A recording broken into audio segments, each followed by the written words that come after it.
ওল চিংড়িটা তুলে নিচ্ছি।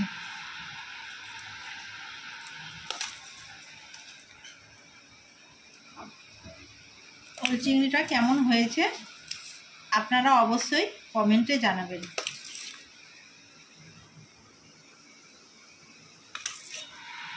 বন্ধুরা সবাই কেমন আছে? সম্পার রান্নাঘরে সবাইকে স্বাগত।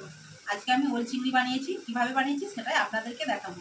যে সকল বন্ধুরা আমার চ্যানেলে নতুন ভিডিও দেখছেন অবশ্যই সাবস্ক্রাইব করবো। ওল আর আলুটাকে প্রথমে কেটে নিচ্ছি। আমি 250 গ্রাম ওল নিয়েছি, ওলটাকে কেটে নিচ্ছি।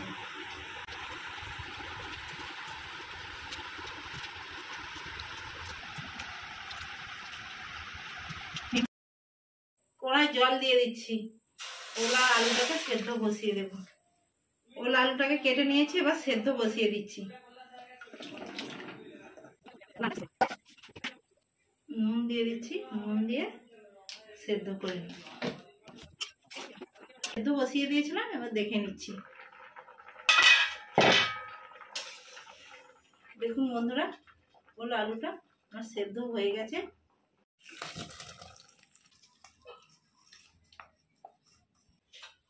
নুন দিয়ে চিংড়ি মাছটা ভালো করে মেখে নেব। চিংড়ি মাছটা ভেজে নিচ্ছি। চিংড়ি মাছটাকে ভেজে নিয়েছি, এবার নামিয়ে নিচ্ছি। ওই তেলে দিয়ে আমি ওল আর আলুটাকে ভেজে নিচ্ছি।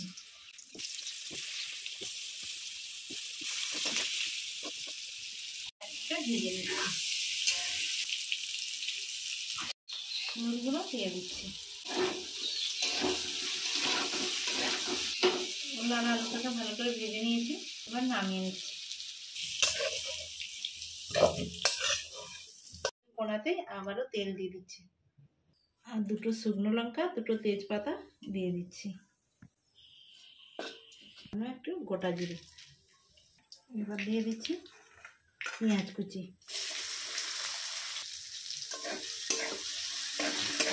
এবার দিয়ে দিচ্ছি 1/2 চা চামচ পরিমাণ রসুন বাটা। গোটা দিয়ে দিয়েছি। এবার ভালো করে একটু রসুনটা ভেজে নিয়েছি। এবার দিয়ে দিচ্ছি টমেটো কুচি। এবার দিয়ে দিচ্ছি নুন। ভালোভাবে গলে যাবে তার জন্য অল্প একটু নুন দিয়ে দিয়েছি।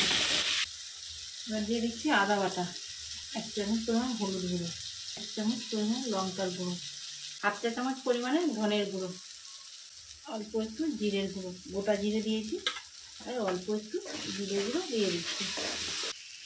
এবার আমি ওল আর আলুটা নেড়ে রেখেছিলাম দিয়ে দিচ্ছি। ভালো করে মশলাটাকে মিশিয়ে দিয়েছি। এবার আমি অল্প একটু জল দিয়ে দিচ্ছি। আগে থেকে সেদ্ধ করে রেখেছিলাম, তা অল্প একটু জল দিয়ে দিচ্ছি।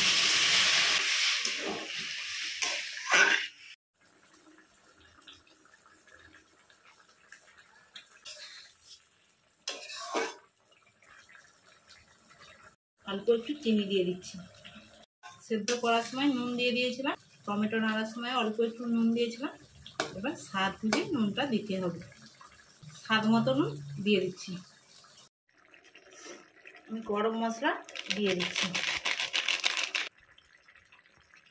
1 চামচ পরিমাণে ঘি দিয়ে দিচ্ছি। ওল চিংড়িটা আমার হয়ে গেছে, এবার আমি নামিয়ে দিচ্ছি।